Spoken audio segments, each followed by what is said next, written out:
Fab. Okay, well, thank you so much, everyone who's here on this very rainy Wednesday afternoon. I'm Janky Mehta. I'm one of the founding trustees of Surviving Economic Abuse, or C, as we call it. And we're here to celebrate what has been a really astounding year for surviving economic abuse, and what's been an astounding almost 5 years for surviving economic abuse.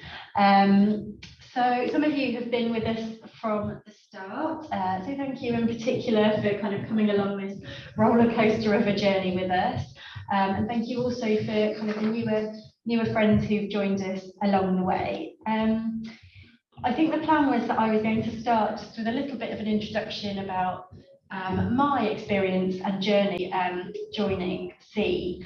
I guess kind of what I wanted to start saying is that my journey has probably been kind of very similar and probably will be very familiar to you, because I guess once you know about economic abuse, once you understand how it impacts on women, how those impacts are long lasting, and how the kind of injustices that they face can last for years and years and years, it's pretty hard not to feel angry about those things. And certainly for me, that sort of realization, that kind of understanding of economic abuse, once I had it, it's been very hard to ignore it. So I suppose I became involved in the issue and the cause many, many years ago when I worked alongside Nicola Sharp-Jeff, who is the CEO and founder of C. We worked in a domestic abuse charity together many, many years ago, and I can remember sort of poking my head over the desk to her, you know, and very often she would say, you know, I keep hearing about these experiences of women, you know, they're being left in debt, they're being financially controlled, you know, these things are lasting for years and years after they've managed to escape, and I just feel like people should understand this better. You know, I think, you know, people don't understand how this is keeping women trapped and how it's kind of having these long-lasting impacts on their lives. And it's something that we discussed at great length a lot. She went on to write a really significant report on the issue, and the first significantly distributed guide for professionals working with survivors of domestic abuse. And I was her trusty proofreader and her comms sidekick in those endeavours, and kind of really shared her passion for the fact that really more people needed to understand economic abuse and the real sort of impact it was having on women.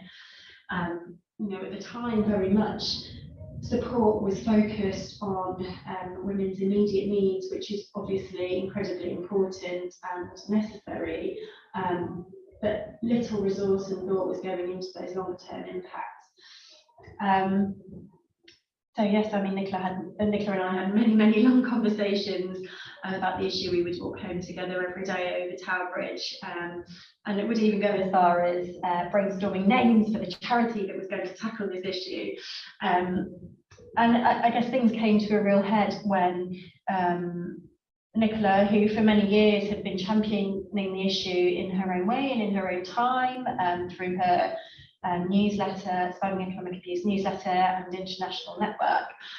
But when Nicola was accepted onto the Winston Churchill Fellowship and went off to America and Australia to understand a little bit more about the approaches in those countries to economic abuse, which at the time was, you know, very much far ahead what we were doing in the UK, she came back with this absolutely infectious energy for the issue and the potential of what we could achieve in this country, and decided that that was the time to set up Surviving Economic Abuse as a charity, so to move it on from the network that it had been and successfully done an important job, but to really take it to the next level.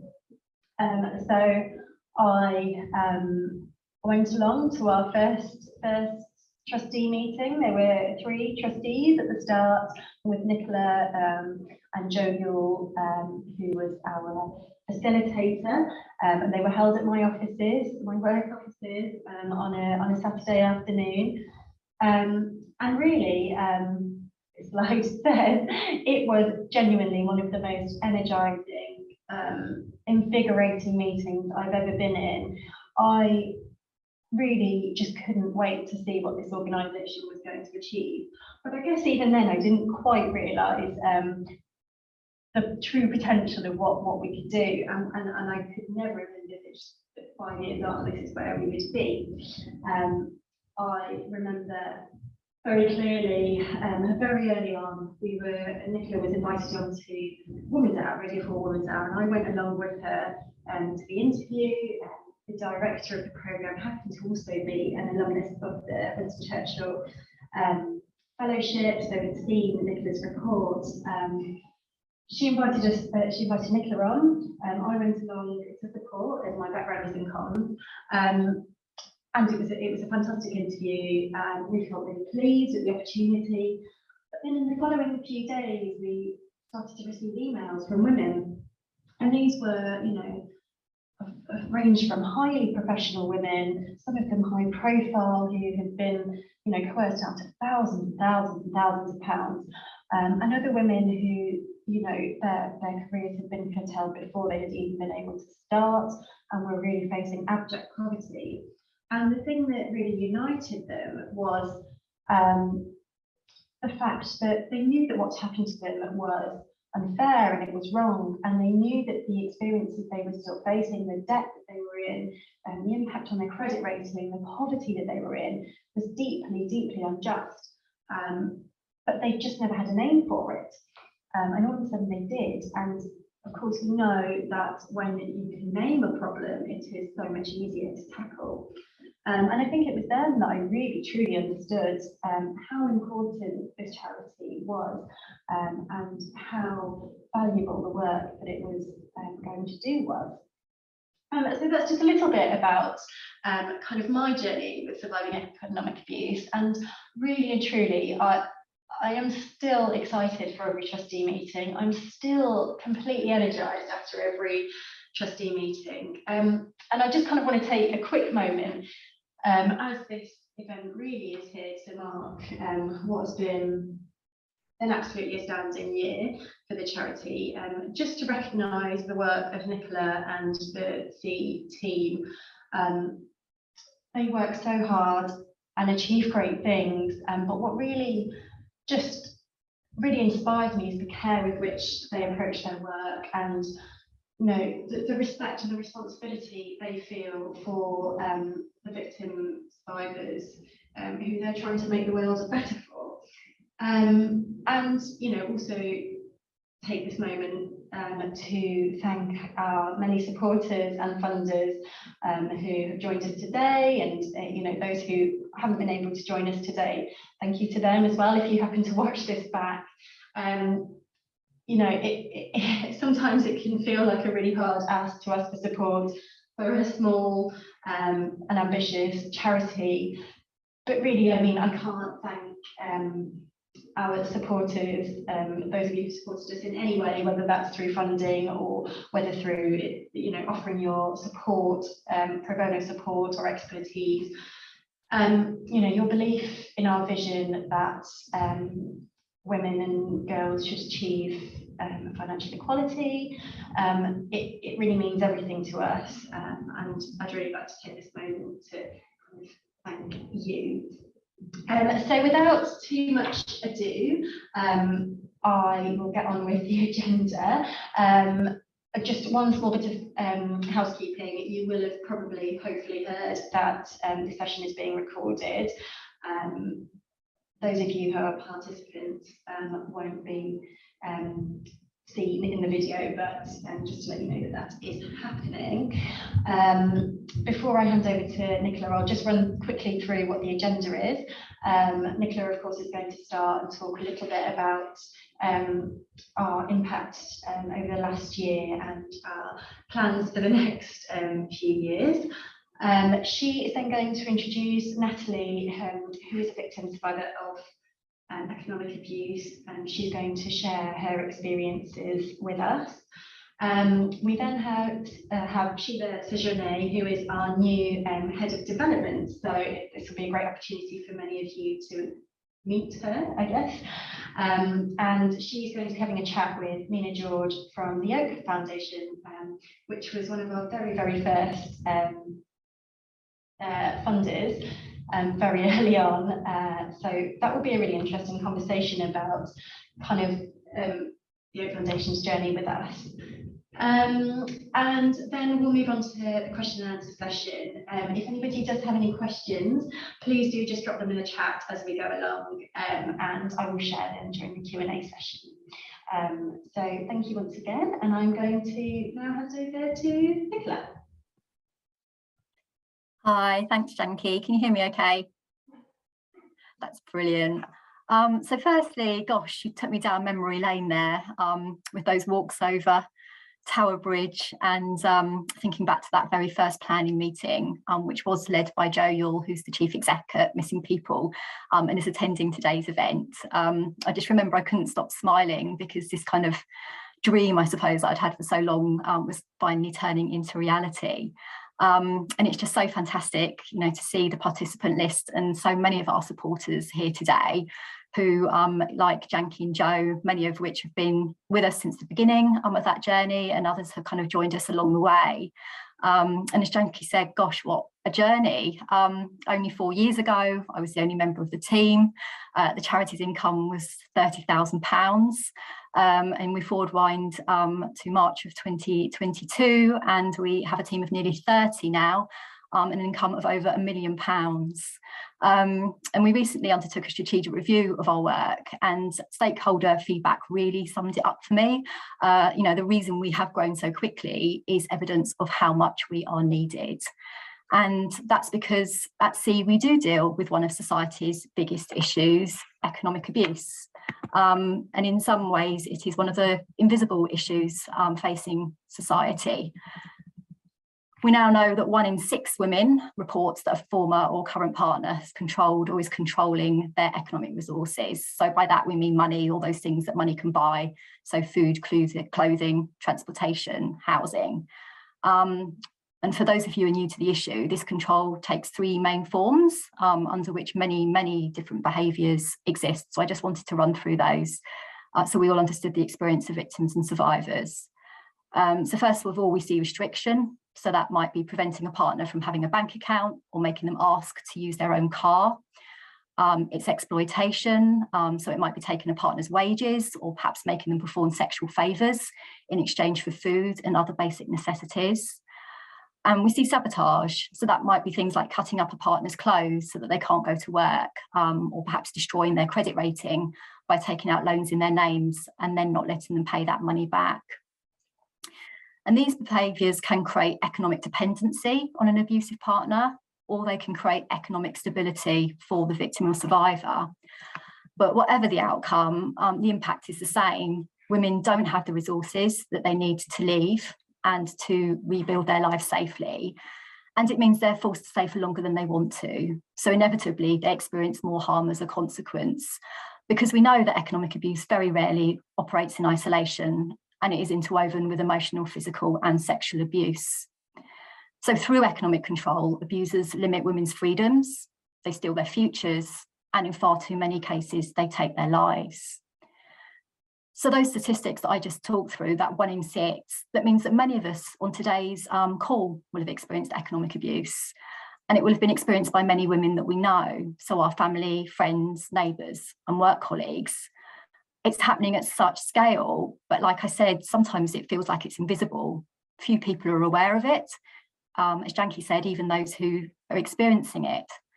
And as a society, we still tend to equate abuse with physical violence.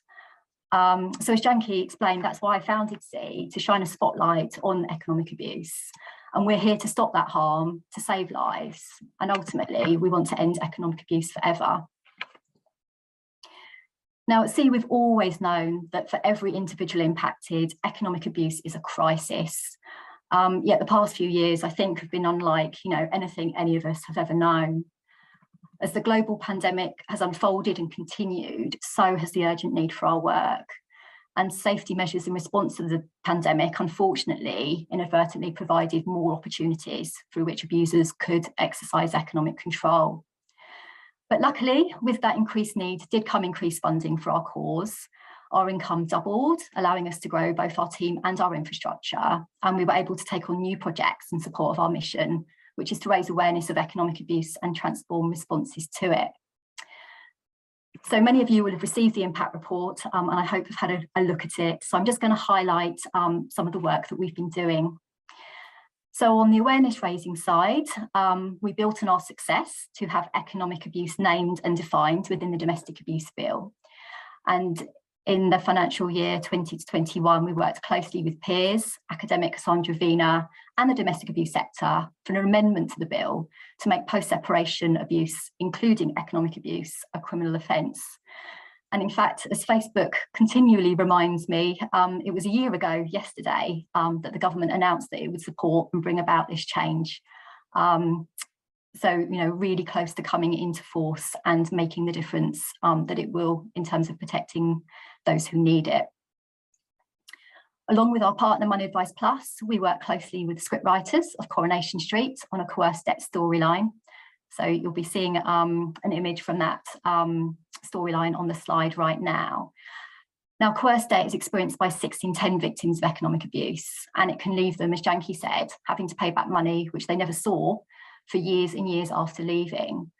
And I think what really pulls my heartstrings is how victims and survivors describe how every monthly payment is a reminder not only of the abuse that they experienced, but of the ongoing control the abuser has over the way that they live their lives. So like our work on the Domestic Abuse Act, the picking up of this storyline by Coronation Street really felt like a watershed moment for us as a charity. It brought economic abuse to the attention of over 5 million viewers. And such was my excitement about this that I tweeted about it. So this is always a reminder to be careful of what you tweet, because you never know quite where it's going to go. But on this occasion, it was a very positive outcome. Because such were the responses and the similar excitement that the Twitter feed was actually turned into an article by a journalist from the Daily Mail. And I think David Challen is on the call today as well. So, thank you, David, for responding to that tweet and attracting that attention from the journalist, because, it really helped push the storyline. So, of course, again, as Janki said, recognising economic abuse and behaviours such as coercing someone into debt really does empower survivors, because it validates their experiences and it gives them the words that they need to share what's happening to them. I speak regularly to the Chief Exec at Money Advice Plus, and she continually tells me how that sort of pre our partnership, victims and survivors would never have named their experience as economic abuse. That was part of the work that the service needed to do to kind of really talk about how that control had been linked to the domestic abuse. But now they do call up and say, I'm experiencing economic abuse and I've been coerced into debt. And I think that makes the difference. So, of course, what must come next, after having named and recognised this problem, are appropriate responses. And again, over the past year in particular, we've seen a lot of change in that space too. So through working closely with professionals across a range of sectors, we've been able to integrate our specialist economic abuse knowledge with the expert knowledge of money and debt advisors, financial capability advisors, housing professionals, the police, financial services, to name but a few. And in the time our report covers, we trained over 1,000 professionals and produced new tools and resources for them to use. We worked with Money Advice Plus to set up a financial support line for victims and survivors. And we ran a national casework service, which supported over 400 clients. In addition, we advised over 300 frontline professionals on complex cases. And we also piloted new initiatives, such as the Economic Abuse Evidence Form.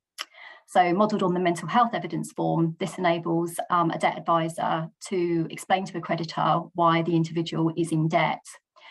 And our early data shows that creditor responses to the write-off requests have reduced from 60 days to just 12 days when this form is used. We also supported the groundbreaking work of Lloyds Banking Group in the development of their specialist domestic and financial abuse team.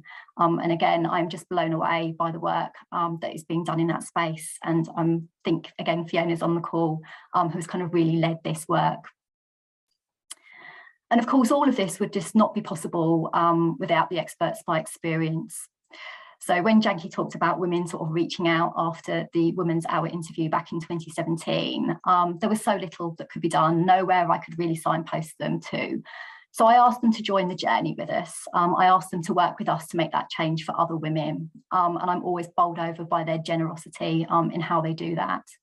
So they give their time to guide us in everything we do, from sharing their experience with the media to help us develop our training, to reviewing the resources we produce, to sitting on project advisory groups, to speaking at parliamentary events. They really do work alongside us to ensure that everything that we do makes a positive difference. And as Janky said, of course, none of this work would have been possible without your support too. Of course, there are challenges. Having started this work from scratch, we took on lots of projects to test out approaches and establish what business as usual should look like in this space. So we're in a place now that we want to stop developing lots of projects and scale up those proven interventions so that they're available to everyone who needs them. Again, as stakeholders reflected back to us in our recent strategic review, victim survivors need more of the same. So this means now that we need to maintain that amazing income of over £1 million while simultaneously adjusting its composition. So rather than relying on grants for time-limited projects, we want to start diversifying our income streams, including through increasing the proportion of full core funding that we receive. So this will really help us to start replicating best practice and making our interventions part of the mainstream. And as a charity, we do keep our overhead costs to an absolute minimum. So, for example, we've always worked virtually as a team and we'll continue to do so now we're coming out of COVID. So that means we can really maximise the impact of the funds that we receive. We're also yet really, I would say, truly to see the fallout from COVID, but we can anticipate that calls to the support line will last longer, cases will become even more complex, victim survivors and the professionals who support them will need our support more than ever. And this in turn means that we'll continue to need your support more than ever too. The words of one survivor during the pandemic have really stayed with me. She said, "Responses to economic abuse should be the same, whether it's a national emergency or a personal crisis." And I think the innovation we saw when responding to COVID proved to me that when there is the will, then mountains can be moved. So I hope you'll leave today's event knowing that by working alongside C, your support is valued and it has and continues to be both life-changing and life-saving. So if you're new here today and you'd like to hear more about the work that we do, I'd be delighted to meet you and very happy to meet up for an in-person cup of tea and a chat. Thank you, and I'll move back to Janky. Hello everyone, very slow on my trigger finger there. I am really delighted to introduce Natalie to you next. Hello Natalie. Natalie is a survivor of coercive control and economic abuse, and she's very, very kindly agreed to share a little of her experience with us. So I'll hand over to you now, Natalie. Hi, delighted to be here speaking to you all this evening. I hope everybody's well. So just kind of set the scene, I think we're going to have a bit of a open panel here. Nicola, is that right? So I met my ex-perpetrator in 2012 and I fled with just the clothes on my back in 2018. And my ex-perpetrator was the first person to be jailed in the UK for controlling and coercive behaviour. Now, not a long enough jail sentence, but a landmark case. And I still find that hard to kind of process that is he was the first, and why was he first, and why is it only a maximum of 5-year sentence.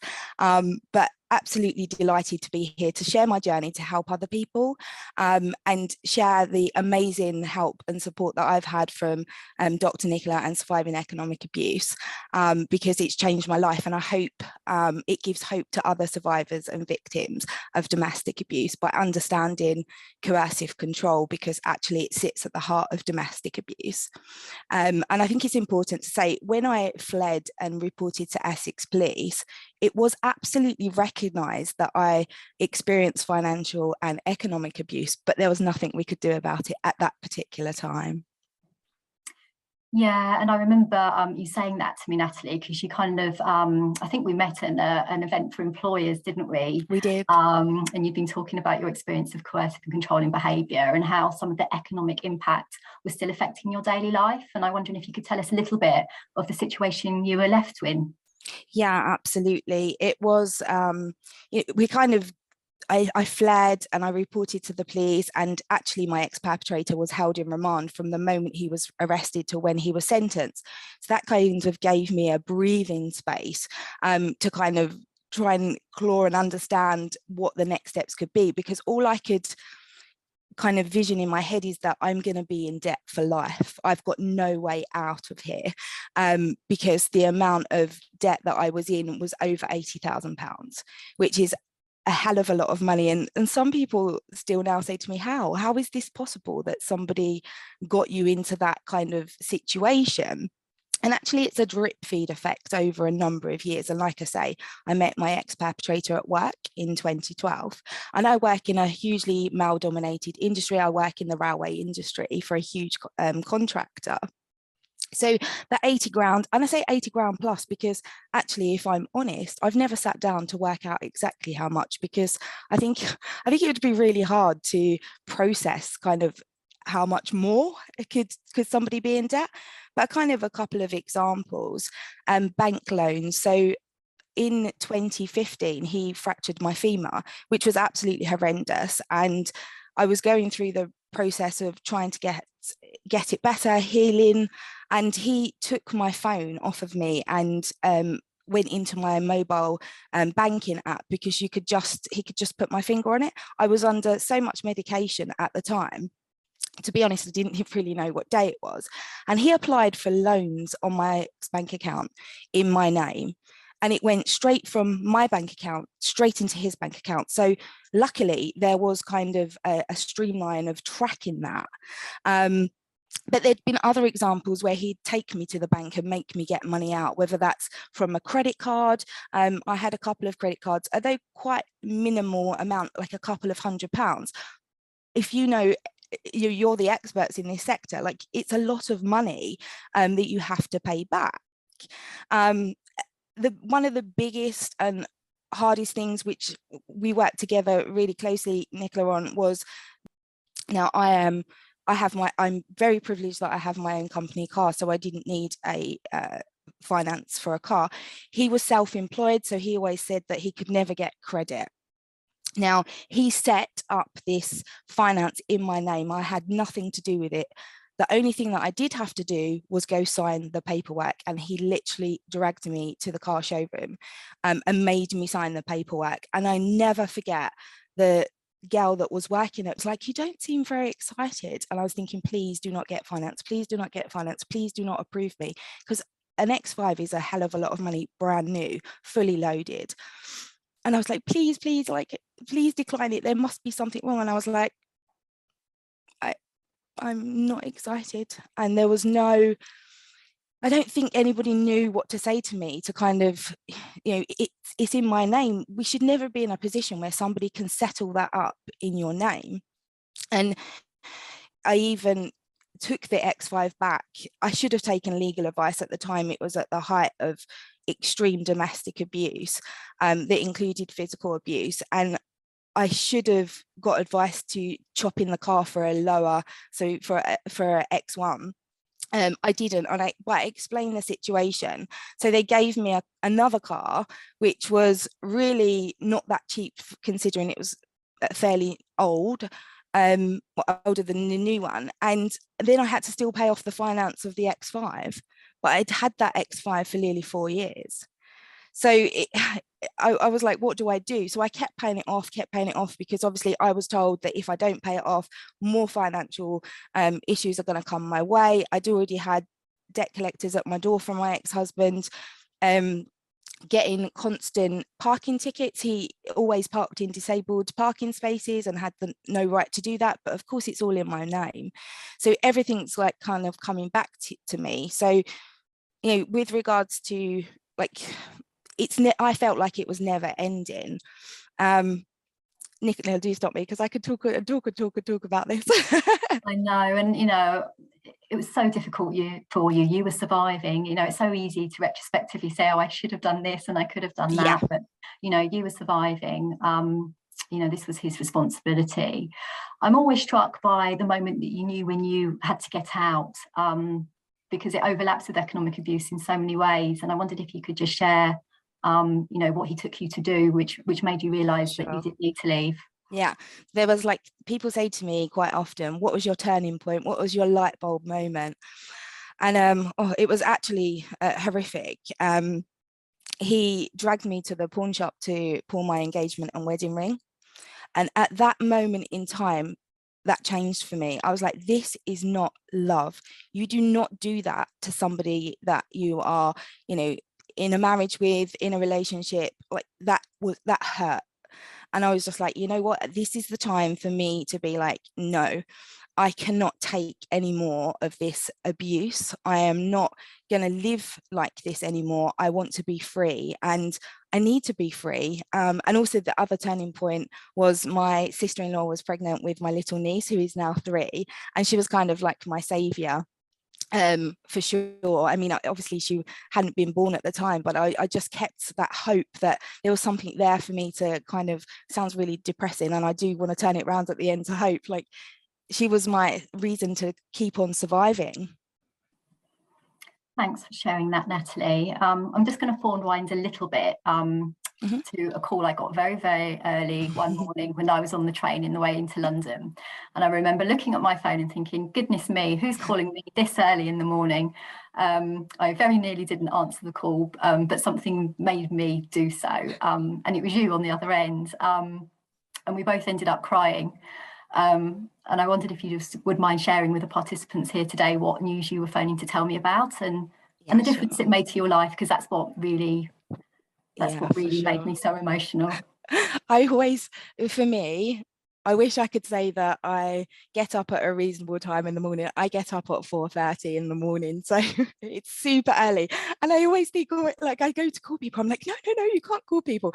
But I did, because I was so excited. It wasn't 4:30, it was about 7, I think. It was about 7.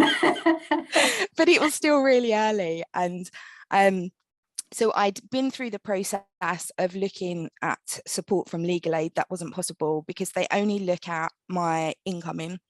And, you know, as an incoming amount of money, I earn good money for the work that I do. It's never enough, of course. So they don't look at your debt, and there was no scope to look at that. It was like, basically, the computer says no. Then I looked at, and I was advised to go bankrupt. And ironically, you have to pay quite a lot of money to go bankrupt. I had no money.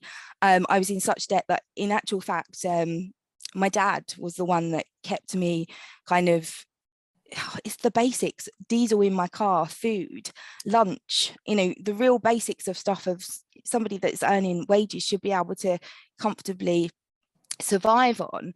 And I had this really deep gut feeling that there was another option out there. So we keep having the hope, because I didn't want to go bankrupt, because that would affect me for several years down the line.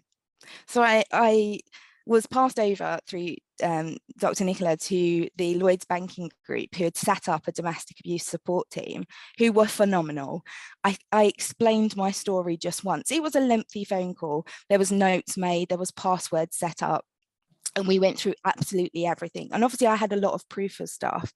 And they went away and took some time to look at everything. And I was called to say that this is, you know, proof. It was life-changing for me. I screamed at the lady, I cried my eyes out. I was so happy because I was like, this is where that journey of, you know, moving on and surviving and healing. I don't ever put a time limit on healing. I constantly am working and going through counselling as and when I need to, you know, balance myself. I just felt like, wow, this is the end of the journey for me with the debt. I can start saving and living the life for me, and my money that I earn is mine. Thanks, Natalie. And I think those are the words that we'll end on, because, you know, it was the words that, you know, I can live my life again, that I think really got to me. You know, and that's what I say about, you know, changing and giving back futures. Yeah. Because, you know, that transformation in terms of responses makes such a difference. So thank you again very much for sharing. We could be speaking to you all evening, and I'm sure people would love to. Can I just end on one note, if that's okay?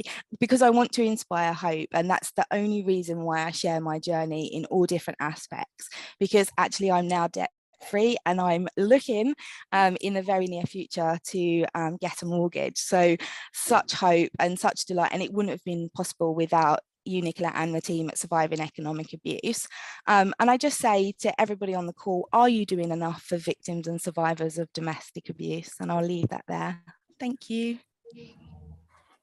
Thank you so much, Natalie. That was such a powerful account of the true and long-lasting impacts of coercive control and economic abuse, but really, really importantly, as you finished on, the amazing impact that really sort of visionary and forward-thinking approaches from all sorts of agencies can also have on a woman's life. So thank you massively.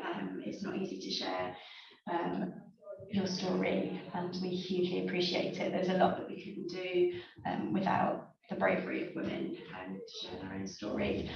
I'd just like to move on now to our new head of development, Sheila Sejourné. I'm really hoping that lots of you here will get a chance to meet her properly, but she's going to just start off telling us a little bit about herself, and then is going to be having a chat with Nina George from the Oak Foundation, who is one of our very first funders.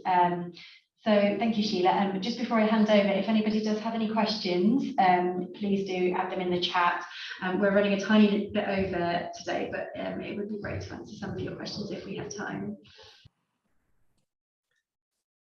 Thank you, Janky. Actually, I've been asked to introduce myself, and I'm Sheila Sejourné, Head of Development at Surviving Economic Abuse, and day 8, I think. Yes, day 8 here. And I was asked to talk to you about what attracted me to SEE in a couple of months ago when I applied for this position. So basically, I grew up with economic abuse taking place around me. This has had a profound effect on my attitude to relationships and financial affairs in my adult life. So when I mentioned to a consultant I was working with at the time that I was thinking about moving on for my last charity, she linked me to this role, and I was introduced to SEE for the first time. So during my initial research, 3 things really struck me about the vital work SEE is doing to raise awareness of economic abuse and the changing attitudes. So firstly, and very importantly for a fundraiser like me, SEE is centred around the victim survivor. These women create a powerful impact when they speak honestly and publicly about their stories, opening hearts, minds and wallets. And I saw clearly that SEE recognised the importance of powerful storytelling from the start by setting up Experts by Experience group. And we've just heard Natalie's example of this today, and thank you to Natalie for sharing your story with us. Secondly, SEE is evidence-based, understanding and addressing the problems faced by victim survivors, and I could see it this is really very the heart of SEE's work. commissioning original research to inform our campaigning and policy influencing, and educating the public about the scale and impact of economic abuse. And finally, what an amazing, ambitious organisation, and the achievements C has seen in not just under 5 years. I know I could bring my fundraising expertise to the team and help C continue its success in the future and make a difference to women's lives. So I think we're going. Yes. Yes. I'm very proud and happy to introduce Nina George, who is, let me get your full job title, Programme Officer for Psychological Violence and Issues Affecting Women Programme at Yoke Foundation. Please do correct me if that's incorrect, Nina. But thank you so much for joining us, and of course for the Yoke Foundation's continued support of our work. And Sheila, I think you were going to have a chat about the Yoke Foundation's journey and why they chose to support us. Yes, hello Nina. we met this morning for the first time. Hello again. Yes, could you just describe to us, how did Oak come to be involved with C in the first place? Sure. Well, it was actually before my time, but Oak was already thinking about what they term psychological violence, what we would probably say in the UK, coercive control. And we were specifically looking for partners on this issue, people who were thinking about this, people who were tackling this. So go back 5 years, and my director, Katerina, met Nick at an event, and then there were several meetings over time. And Katerina was really impressed, not only with Nick's background, but what her vision was and what she wanted to achieve. And so that led to us making our first planning grant. We call it a planning grant when we just kind of make an initial exploratory grant with somebody to kind of let them maybe research the issues or set something up, or just to take something that step further. And so 2018, we made our first planning grant to C. And there is another link as well, actually, because the Churchill Fellowship that Nick developed the work from when she did all her traveling and her thinking about economic abuse actually has links to Oak Foundation as well. So the family were really interested to see how her journey and how she'd taken the fellowship and transformed it into an actual intervention, if you like. So that was kind of how we got to that point, really. And I know we were one of the first funders, as Janki said, that along with Treebeard as well. So that was another one of the first funders. So my question was, why do you support us? I think it pretty much answered that already. I can add to it. Please do. I mean, it's a no-brainer. It's been really, really easy to think about supporting you. So I think the first thing that that I talked about was the groundbreaking nature. There weren't many other kind of there weren't many other people doing this work 5 years ago. There was one other organization particularly that we found in the US, but a lot of people weren't doing specific work on this. People were covering it generally, but nobody was taking those specifics forward. And so there was ambition there, and that spoke to Oak as well. And there's a generosity as well about C. So I know that Nick not only kind of worked with us and applied for a grant with us, which was obviously in the end successful. She also told us about other people who were doing this work, so we could add to our psychological violence work. We could think about this, we could think about taking it forward. And I suppose for me, there's also a tenacity here that I really appreciate. So, it was 19 years ago, I think it was 2003, we had the first UK research on post-separation abuse. We'd had nothing since then. We knew it was an issue, but we'd had no research. And, so 2003, and, C has kind of held in there and held strong and taken advantages and got it in the domestic abuse bill, and the act that is now. So, that there's a certain tenacity then, a certain understanding of where we need to take this and where we need to go. Brilliant. And could you give a bit of an insight on what was your been your experience of supporting C? Yeah, same answer really. It's easy. Really? I mean, basically our experience is that you come to us with the brilliant ideas. I talk to the I or who somebody on my team writes up, you know, why we like you and supports you and cheers you on through a grant management system, of course. And then the family look at it and they go, oh, that looks good, and they give you the funding to go off and do your wonderful stuff. And what's lovely is every time we get a report, we can say how much progress has been made and how much you've been able to influence, whether it's like the, you know, public awareness through the media, whether it's government and the, you know, through the Domestic Abuse Act. You know, there's always so much happening that, you know, it's very easy to sort of report and say, oh, you know, our grantee partner's done all this. So can I finally sum up with why do you think there was obviously some other potential funders and supporters on this webinar, this event today, so why do you think other funders or supporters should get involved? Oh, I don't know, we have so much to do.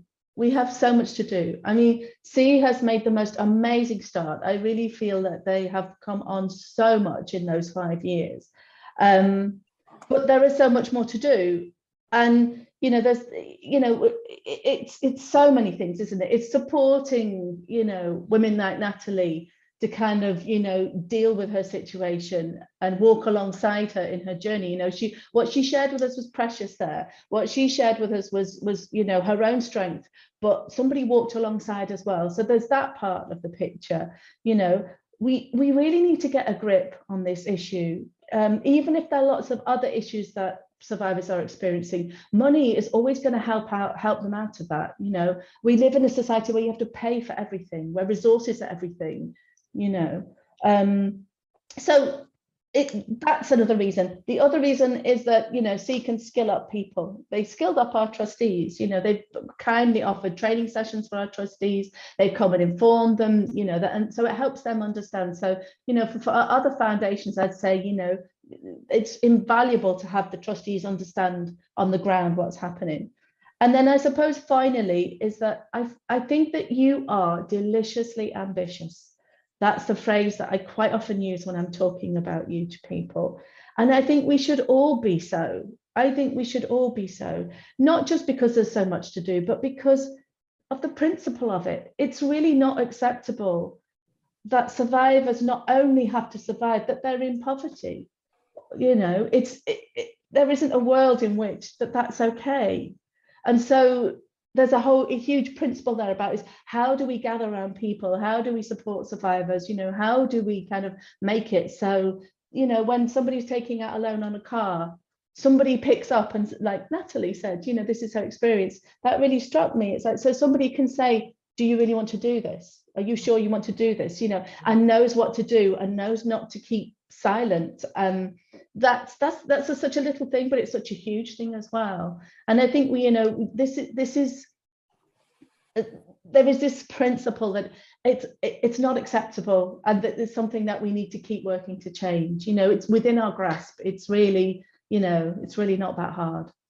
Brilliant. Thank you so much for sharing with us, Stan. And I'm really looking forward to working with you. So yeah, me too. It's so lovely to be here, and it's so lovely to hear all the things that you're up to as well, as usual. Thank you so much. Thank you. Thank you so much, Sheila, and thank you so much, Nina, for that incredibly glowing report. It is absolutely amazing to have supporters and friends and partners who share the fire in our belly, who share our ambition and value our ambition. I think as a small organisation, you sort of feel that you have to be ambitious, but really, you know, everything that Nicola and the team do is driven from a really sort of pure place of wanting to do the absolute best for women experiencing coercive control. So thank you so much for being such a fantastic supporter over the years. it really means so much that you care as much as we do. We will respond to everybody else's questions when we send the recording round and the following information. Of course, I have to end by talking about how you can potentially help us as we continue our very ambitious, deliciously ambitious journey. I love that. So I guess there are a couple of ways. I should of course acknowledge that many of you do very much for us already. Many of you are already funders and help us in lots of different ways. So just a few ways that you can continue your support for us. The first is to sign up for our newsletter. It takes a minute and keeps you very much up to date with everything that Z is up to and other opportunities to get involved. The second is a kind of new program that we're starting. If you would love to kind of support us in very simple, small ways, you can become an economic abuse champion. I believe Nicola is going to share the links in the chat. Either way, we're going to share all of the information on this when we send the information around after this session. So, you know, if you become an economic abuse champion, we'll be sending you regular small ways to support either campaigns or bits of activity that we're doing. And it's just really, really easy ways to support us. And then the third way, of course, as I said, I know that lots of you joining us today are already funders, but if you are not, we'd love it if you would consider making a donation or connecting us with other potential funders. Your help really is needed more than ever at the moment, although we've had a fantastic increase in our funding in the last year. Our work continues and grows, and as Nicola referred to earlier, a quote from the survivor who said that we can't just look at the impacts of economic abuse in a crisis. This is something that happens at all times to all women. So if there is a way that you can support us, that would be great. We generate £20 for every £1 we spend on fundraising. And if you are interested in a little bit more information on our funding, then Nicola and Sheila, of course, will be very happy to help you with that. So let me check the time. We are 2 minutes under schedule, which is quite amazing. There is so much that we could continue to talk about. There is so much impact that we could continue to talk about.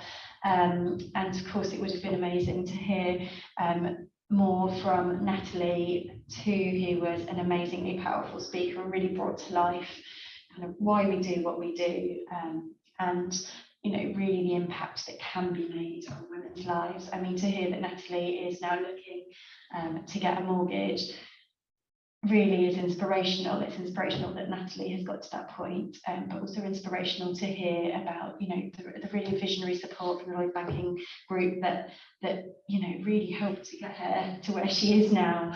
So thank you very much, all of you, for sparing some of your evening and for helping us kind of mark a really, really important year for the organisation. We hope that you'll continue on with this journey with us, and I hope that lots of you will sign up to become champions for us too. And with that, I will close the evening and wish you all a lovely evening and rest of your week.